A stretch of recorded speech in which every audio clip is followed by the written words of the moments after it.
Hey ladies and gentlemen, Simon here with another episode of The Mandalorian. This is episode 6 of season 2. We're at the 3/4 way mark, and this episode I feel really bad for whoever has to direct it, because they have got the toughest of acts to follow. Last week, the Jedi was just a symphony of brilliance, really. It was a brilliant episode from every aspect, and they dropped so much on us. I mean, every single big thing that you expect from this season, they pretty much dropped in one episode. Name-dropping Thrawn, Ahsoka's revealing, Grogu's name and backstory, having just an amazing fight scene as well.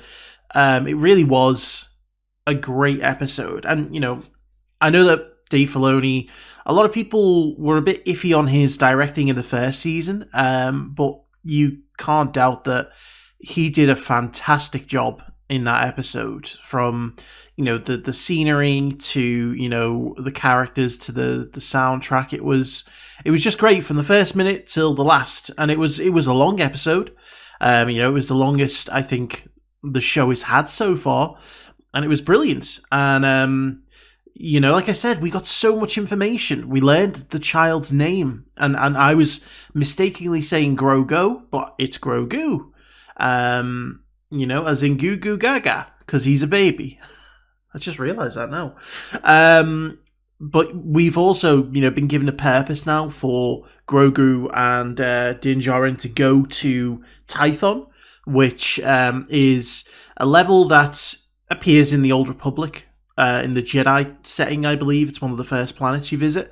So again, another planet that's been canonized, I don't know if that's a word, but brought into canon by The Mandalorian. And, we're looking for an ancient Jedi temple so that Grogu can sit on the Seeing Stone, reach out, make his own decision, and if he does decide to reach into the Force, he could bring along a Jedi. Now, I speculated that could be Luke. Some speculated it could be Ezra. Some speculated it could be Cal Kestis. I actually think of the three there. I think that Ezra might be, depending on how they're viewing a potential Ahsoka Sabine sequel series to the Rebels series, because, the search for Ezra is probably going to focus a lot on that show. If they are going to be doing that, I don't think it's likely that Ezra will be the one to show up, because if it was that easy for Ezra to, show up somewhere, then I believe that Ahsoka would have already found him by now. So if he does show up, I would assume that this would take place after that potential sequel series has finished. Because again, we're not certain as to the timeline with regards to the end of Rebels, when Ahsoka shows up to take Sabine on their Ezra mission. Dave Filoni himself said it could possibly take place after last week's episode. So I think it is more likely that we're getting either a digitally de-aged Luke, either by using someone who looks extremely like him, and using some CGI, to de-age him and to make it look more like Mark Hamill. Or we could be getting an aged-up version of Cal Kestis, because Cal Kestis would be probably about 20 years older now than he was in the video games. And with that game getting a sequel, who knows? It would spoil that he survived, the events of whatever video game was coming up, which, I always enjoyed that aspect of Jedi Fallen Order, the fact he didn't know if he was going to survive or not. But we don't know. But I'm assuming that's where Mando's heading now. He's going to be heading towards Typhon. My concern is that if he goes and reaches out through the Force, I mean, Moff Gideon is messing around with a lot of midichlorian stuff right now. If he is either making Force-sensitive troops, or if he's even trying to infuse some kind of, Force powers into himself, Grogu could also inadvertently reach out to the wrong people and draw the Empire. And then we could end up with this big kind of battle at Typhon. But that'd be awesome. I mean, I'm not complaining. That'd be awesome. But we don't know. I mean, again, I don't know where this episode's going to go now. So we're going to jump in. Before we do, I want to say a big thank you to my Patreon super supporters, Frank Tremel, Karen Abel, Nick Walters, The Seven Deadly Sins, Damon Smallwood, Michael Y, Clara Gros-Louis, Mr. Greg 89, Tyrone Tyrone, and Pobinhas. So, without further ado, ladies and gentlemen, let's jump in. Grogu. Oh, that noise he makes. He loves it.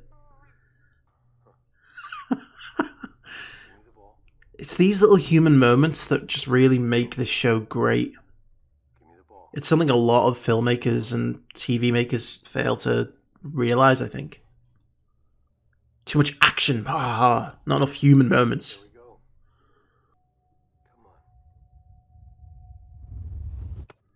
Good boy. No, I'm not mad at you, and they're going to take real good care of you. I hope they do.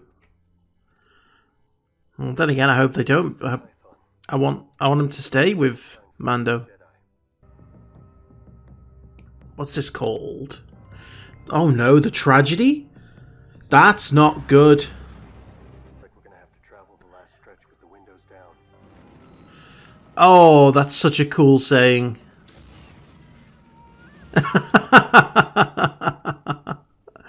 Poor little guy. Well, shit.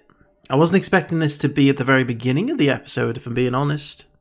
I've just realised what the tragedy is referring to Order 66, and Grogu's going to relive it now. What if we get flashbacks?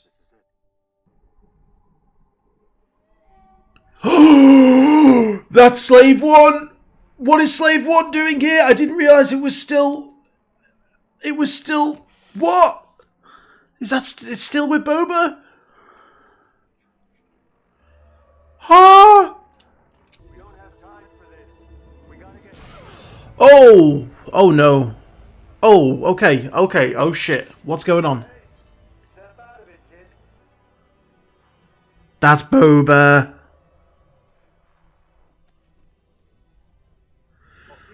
He must know about Boba Fett. I mean, Boba Fett was a well-known bounty hunter. He must know about the ship as well. I've been tracking you, Mandalorian. It's him. Tamora Morrison. In the flesh. Again. I don't want your armor. He wants his armor. I want my armor. That you got from Cobb Van back on Tatooine. It belongs to me. Oh my god, this is so awesome. Mandalorian, it was looted from us during the purge. The armor was my father's. Now it's Shit. So that's confirmation that it was Django's armor. Repainted. a sharpshooter up on that ridge. With a lock scope that will unload by the time my body hits the ground. Wait, is that I'm the one wearing Beskar. Ming-Na Wen's character? Is she alive? And if you remember, Yes! She's alive! Fennec! here, Mando. You point that gun I am so happy to see Ming-Na Wen. drop you both where you stand. In my case, Boba Fett. Oh. Oh. Say we're offering a fair deal under the circumstances. To be fair, I'd say he was as well. Oh no. Is that the Empire? Is that an Imperial shuttle?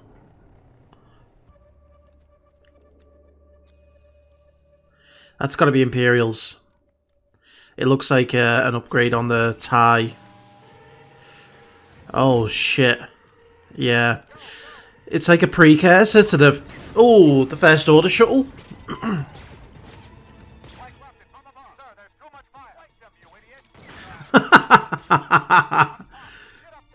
Stupid stormtroopers. That's so cool. Oh man. Does this count as a clone trooper versus stormtrooper fight? I'd like to think it does. Oh fuck. Oh, that's a messed up helmet. I swear, if she dies again, I'm gonna be pissed. Oh no, she... Oh! Zigzag, you idiots, get out of the way. He didn't move. He saw it coming and he didn't move. That's stormtroopers. Oh shit, that look. He knows the armor's in there. Nice. Oh man. This is giving me cavalry vibes. Of course, the moment he leaves. Oh no. He's so tired. Mando's gonna come in. Yeah. Whistling birds. Here we go. Okay, let's move in. Please tell me Boba's gonna show up in his armor, jetpack, and all. Here comes Boba. It's him. That's Boba Fett. That's the real Boba Fett. Armor and all.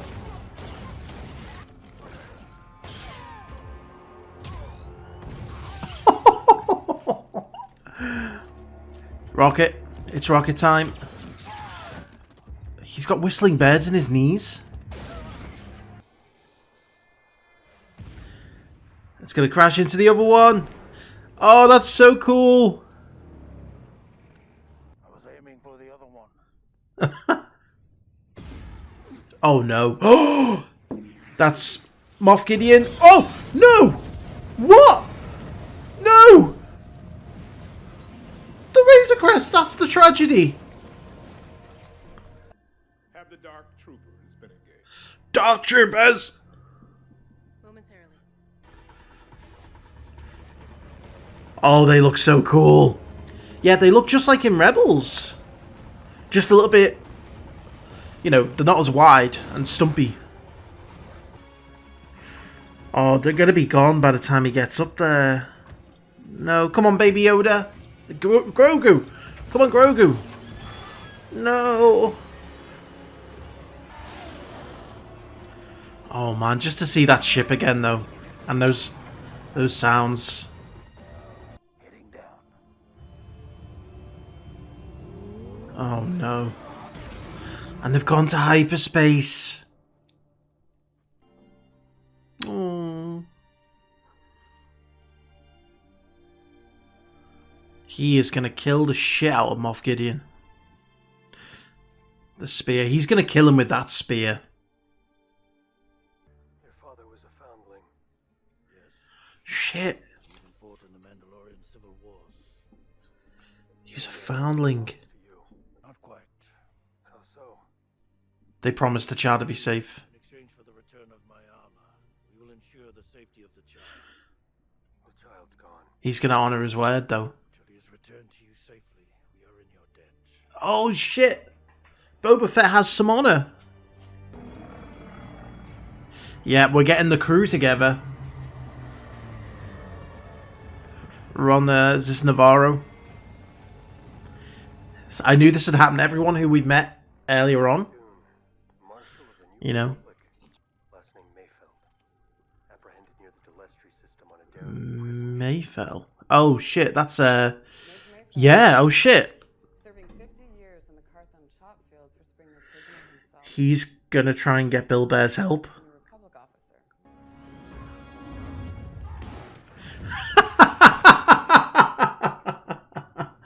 Oh my god, he's just playing with them for fun. Good job, buddy. He's going down the path of the dark side.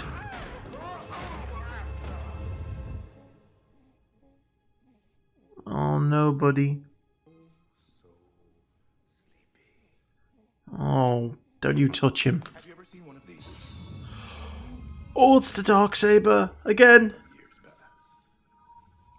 Don't touch it. Oh, don't you do it. Son of a bitch.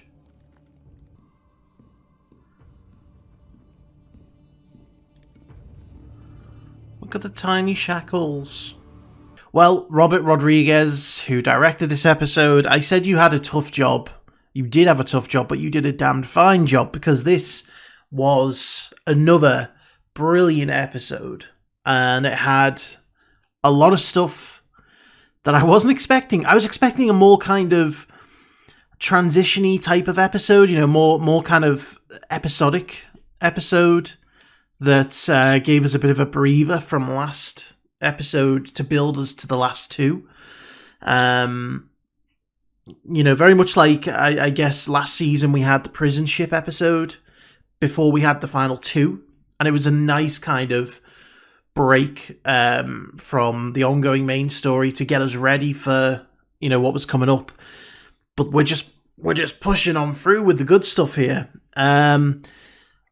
So many things happened here. Again, just massive amounts of lore drops. The title of the episode itself, The Tragedy, it got my mind racing.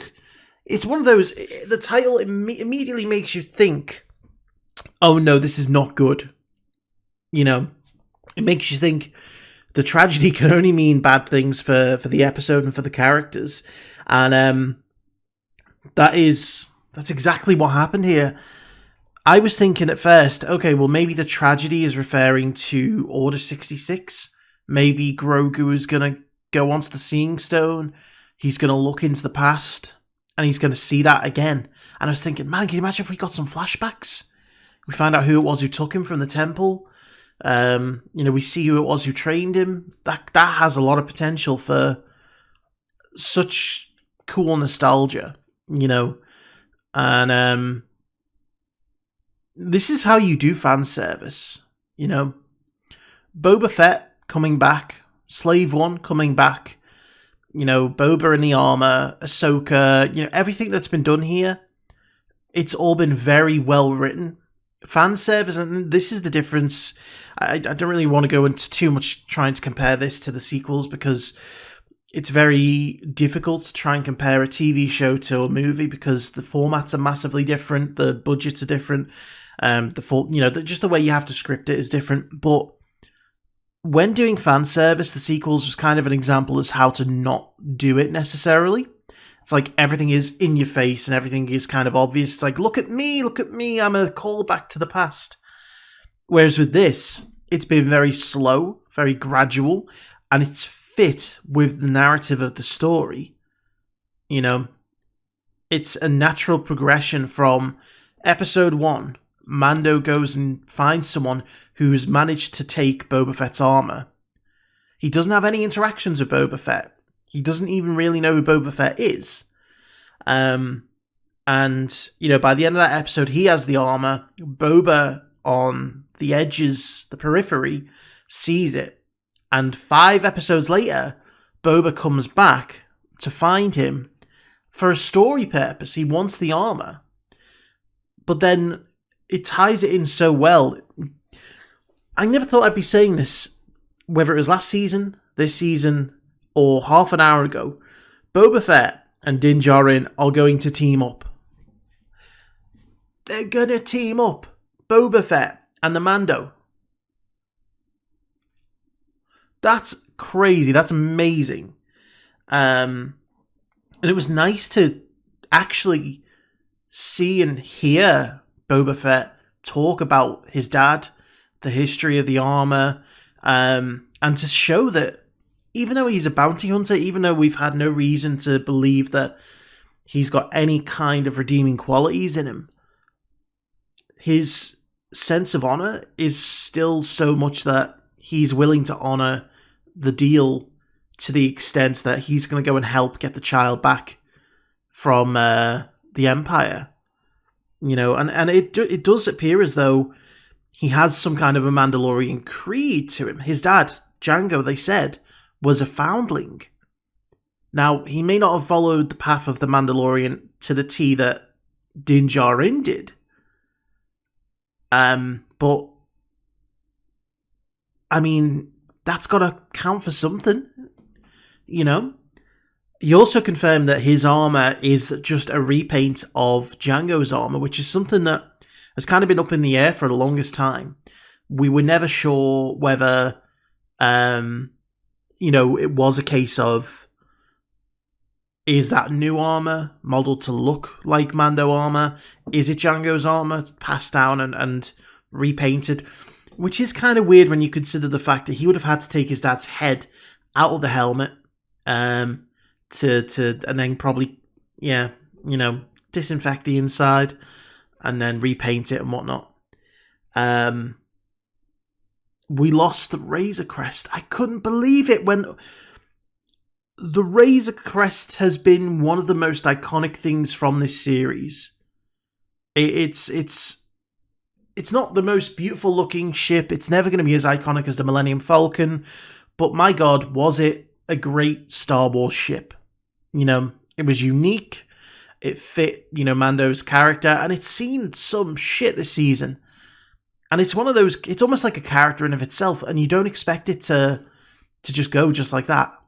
After all the time spent repairing it, I didn't expect it just to be blasted from the sky like it was. But again, Moff Gideon was tracking them, so it makes sense that he would have made it, all the way to Tython. We didn't even get a chance to have someone show up. Grogu reached out into the Force, but we don't know if anyone heard. And if they did, they're going to end up on Tython with no one there. So maybe that could tie into story elements in a different show, in a video game. Somewhere down the line, someone is going to be like, hey, I feel something through the Force on Tython. I'm going to go check it out. And there's going to be no one there. The Dark Troopers. I want to talk about the Dark Troopers for a second.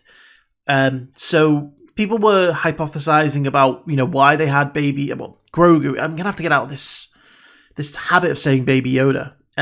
People were pondering as to why, they wanted Grogu's blood. People were thinking, are they making Force-sensitive soldiers? That's what people were thinking the Dark Troopers were. The Dark Troopers look like they are just pure mechanical. And we've seen them once before in Rebels. They look very similar to the Dark Troopers that Grand Admiral Thrawn had. Just not as wide, not as bulky. Kind of like a slimline version, which makes sense for, again, it could potentially just be a redesign to translate it from animation into live action. Or it could be like an upgraded model. But I don't think they want the child Grogu for them. I still think they are working on either a cloning facility, and they're trying to clone either Palpatine or Snoke, or they are trying to infuse Moff Gideon with some Force-sensitive blood to give him Force powers, which I ultimately don't think is ever going to work. It's clear that he has got, a desire to sort of be more than just a Grand Moff or a Moff. The fact that he's still holding the Darksaber and he's, he looks like he knows how to use it, indicates that, maybe he studied the Jedi, maybe he's always wanted to be a Force sensitive and never got the chance. But then again, he could just be trying to, create Snoke or something, because the shuttles in this that landed on Tython looked very similar to the shuttles that the First Order used later down the line, so we could start to see the merging together of the Empire into the First Order, slowly but surely. Fennec is alive. I'm so happy about Ming-Na Wen coming back, because she is a queen. The cavalry was truly here in this episode. Anyone who's seen Agents of S.H.I.E.L.D. will get that reference. And she's just a great actress, No matter what she's in, she is a badass, woman who just doesn't take no shit. And her teaming up with, Boba is great. Makes sense as well. But ultimately, what's going to happen in these next two episodes is what I thought would happen. Mando is going to go around and start asking for, help from people he's met previously. I don't know if someone like Cobb Vanth is going to show up again, or, if he's going to go and find anyone else from this season. But he's asking for Cara Dune's help, and whether he's going to get, anyone else involved, I'm not 100% certain. But we're going after Mayfell, and he's not going to be too happy with Mando. But again, we'll probably get that next episode, the Prison Break episode, find out where Moff Gideon is hiding, and then the last episode is going to be the rescue of Grogu. That's going to be so cool. I just can't believe I'm seeing some of the stuff. Slave One back on screen. That's, it's amazing. I love it. So cool. But yeah, anyway, I hope you all enjoyed this. Thank you very much for watching, and I will see you for the next one.